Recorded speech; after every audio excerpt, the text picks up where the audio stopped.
What's up everyone, here we are again with another video. Frederick here, and today I'm going to be showing you guys how to install coilovers in your very own car. The coilovers will allow us to lower the car and have a lower center of gravity for better performance. We got a front coilover assembly over here, we got the rear shocks, and we also have the shorter sway bar end links, 2 of the rear springs, and lastly the spanner wrenches to adjust and lock our coilovers. So, what are we waiting for? Let's go ahead and install these coilovers. But before that, we're going to need to measure the height of the car from the ground to the cutout of the wheel so we can compare it and see how low the car sits after. And if you guys are wondering, the coilovers that I got is from LMR.com, Late Model Restoration. They are the SVE Performance Coilovers, so if you guys are interested, I will make sure to put the link in the description box below. We're going to use this metal railing when jacking the car up to safely lift the vehicle.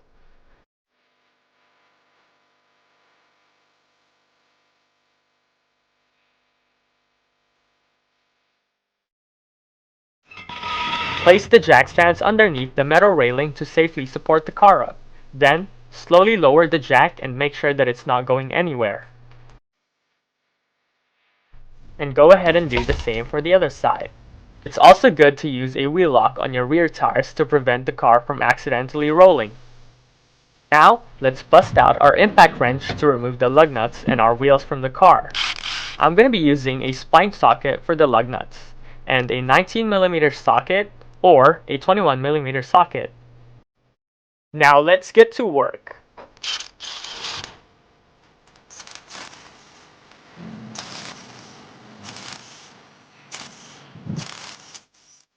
Let's carefully remove the wheel, and our next step is to remove this front strut and spring assembly right here. First, we need to remove the sway bar end link bolt with an 18mm deep socket and a 17mm wrench. You can also use a ratchet to remove the bolt.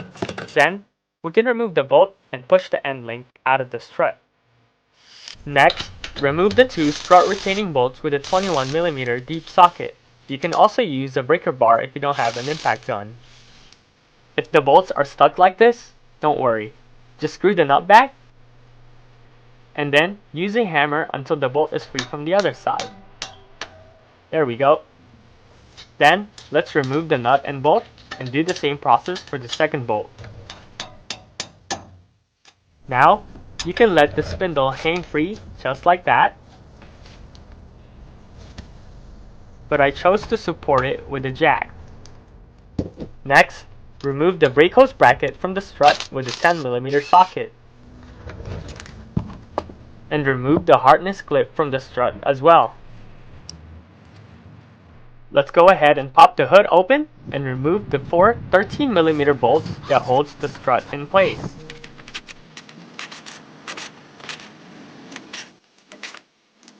Then, we can remove the strut and spring assembly out of the car.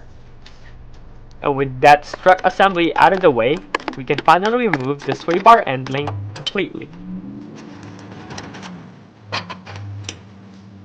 Also, take this time to clean the top of your strut tower before installing your new coilovers.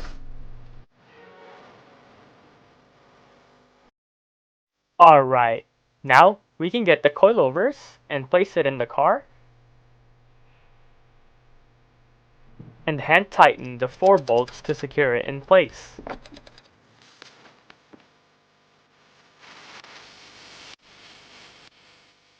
Reposition the spindle with the help of the jack into the coilovers and reinstall the nuts and bolts.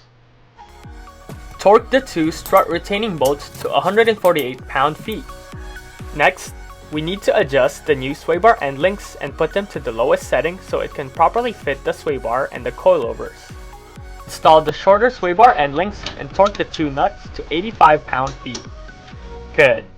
And lastly, reinstall the 10mm bolt that holds the brake hose bracket in place, and don't forget to reinstall the harness clip as well. If you guys ever wonder where to get your car's torque specifications, then use a repair manual just like this. This one is from Haynes, and they have all the torque specs that I need for this coilover installation.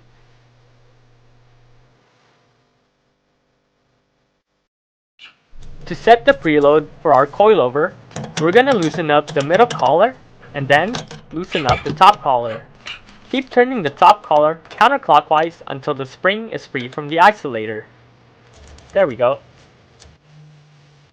And then we need to hand tighten the top collar until we can't turn it anymore.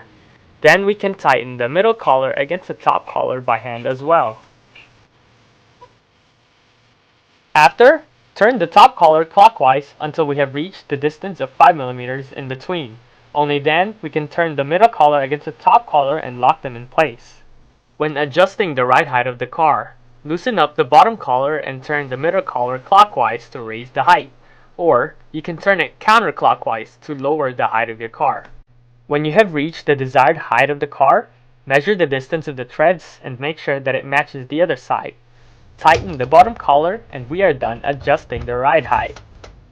Don't forget to reinstall the strut tower brace and torque the strut tower nuts to 26 pound-feet.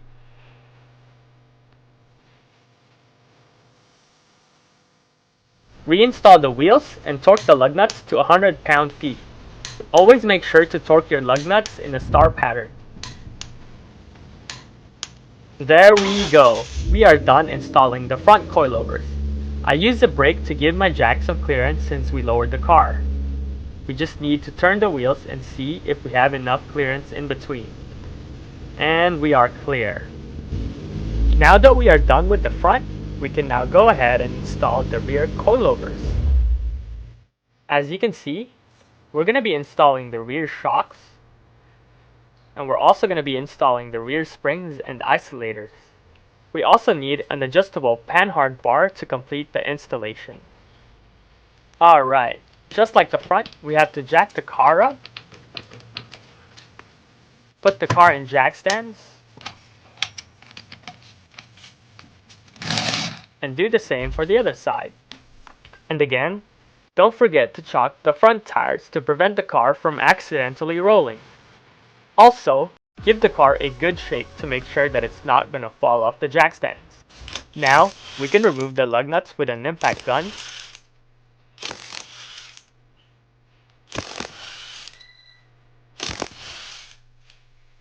And carefully remove the wheels and put it to the side. Support the rear axle with a jack to prevent it from falling when we remove the shocks and springs. Now, we can remove the brake hose bracket bolt with a 10 mm deep socket and slide it out of the way. Go ahead and pop the trunk and remove the liner so we can have access to the upper shock nut. Remove the nut with a 15 mm deep socket and do the same on the other side. Next, we need to remove the upper sway bar end link bolt with a 15 mm deep socket. Make sure to keep the bolts and nuts in a safe place so you won't lose it. Remove the upper sway bar end link bolts on the passenger side and the sway bar will come off. Lower the jack a little bit so we can have clearance to take the factory springs out. Carefully remove the springs because it might fly off when it's under a lot of pressure. Remove the springs on the other side as well. And don't forget to remove the isolator.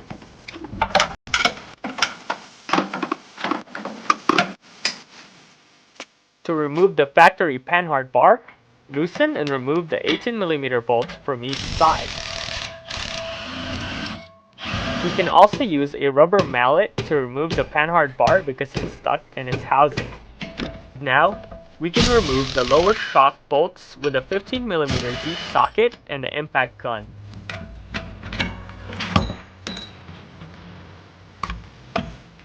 Remove the rear shocks, bolts, and retaining clip on the passenger side as well. Now is also the time to inspect your rear bump stops, and mine is still looking good. Remove the lower bushing and washer from the old shocks because we're gonna need it for our new rear shocks.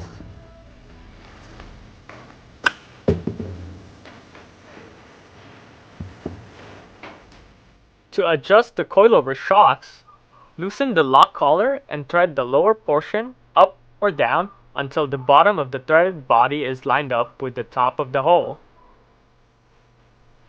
As you can see, just like that. And then, you can tighten and lock the collar in place. Before installing the rear shocks, make sure that the supplied washer goes in first, and then the stock washer, and it's followed by the lower bushing. Nice. To adjust the spring perch, adjust both collars to the lowest setting and tighten them against each other. And don't forget to put the isolator on top. Install the new shocks into the car together with a 15mm bolt and retaining clip. Use an impact gun to make the installation easier. Go ahead and follow the same steps for the passenger side.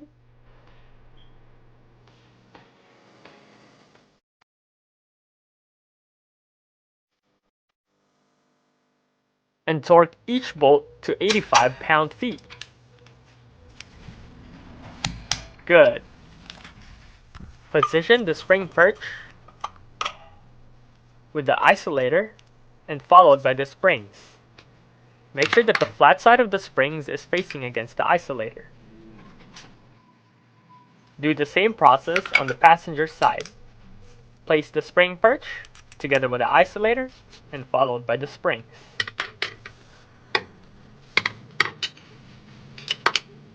Now, loosen the lock nuts for the adjustable panhard bar and make sure that it's the same length as the factory panhard bar.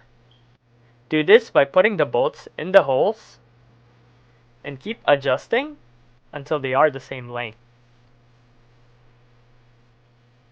Nice.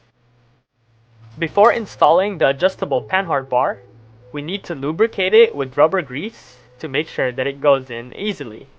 That's what she said. Put some rubber grease on the other side as well.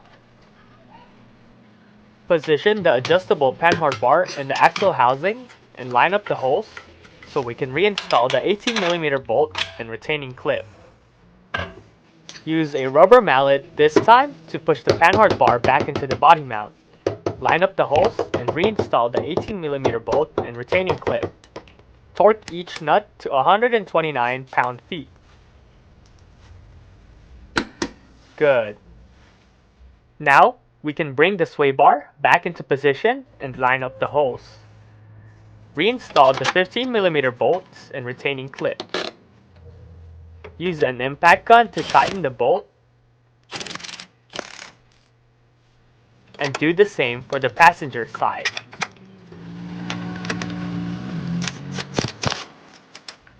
Torque each bolt to 129 pound-feet. Good. Slowly jack up the rear axle and make sure that the shock goes into the opening hole through the trunk. Once the bushings have bottomed out, reinstall the upper shock mount and use a 15mm bolt to tighten it. Do the same on the passenger side. And torque these nuts to 30 pound-feet. And finally, we can reinstall the brake hose bracket bolts, just like that. Tighten it with an impact gun. And torque the bolt to 11 pound-feet. Don't forget to put the trunk liner back in place so your trunk looks neat. There you go. Now, we can reinstall our rear wheels and use an impact gun to tighten our lug nuts.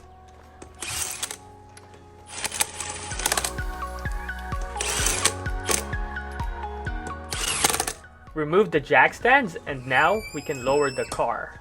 Just like the front, torque the lug nuts to 100 pound-feet. And don't forget to torque the lug nuts in a star pattern. And as you can see in the front, we dropped the car 1 inch going from 28 inches to 27 inches. And on the rear, we dropped the car 2 inches going from 29 inches to 27 inches. And that's it for the coilover installation of my 2013 Ford Mustang. My car changed so much after getting it lowered. Not just with the looks though, but with the handling and performance as well. I can now feel all the bumps and even the tiniest rock when I'm driving. But we are not done just yet. We still need to get the car professionally aligned, because when you change the suspension parts of the car, the geometries of the car will be thrown off. That's why we need an alignment. Having your car aligned also helps your tire last longer, so I went ahead to a local alignment shop nearby. It's called B&D Wheel Alignment. I'm gonna say bye to Katniss now. I know she's in good hands, and I'm gonna pick her up after a couple of hours. And there she is. I can't believe how good she looks with the lowered stance. Thank you again to B&D Wheel Alignment, and as always, I hope you guys learned something from this video, and if you did, go ahead and hit like. I would also appreciate if you guys subscribe to my channel, and if you guys have any questions, leave a comment down below. Thank you for watching, and see you guys in the next video.